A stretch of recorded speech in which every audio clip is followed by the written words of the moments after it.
పిల్లలనాశీర్వదించియు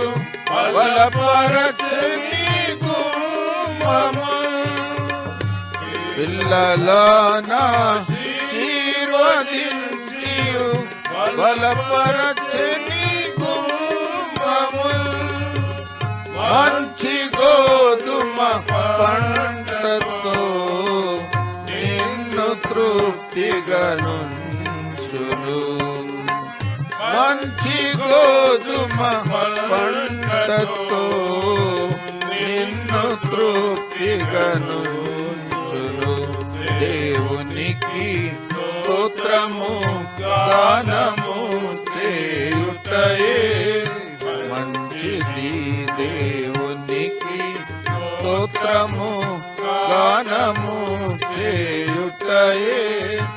మంచిది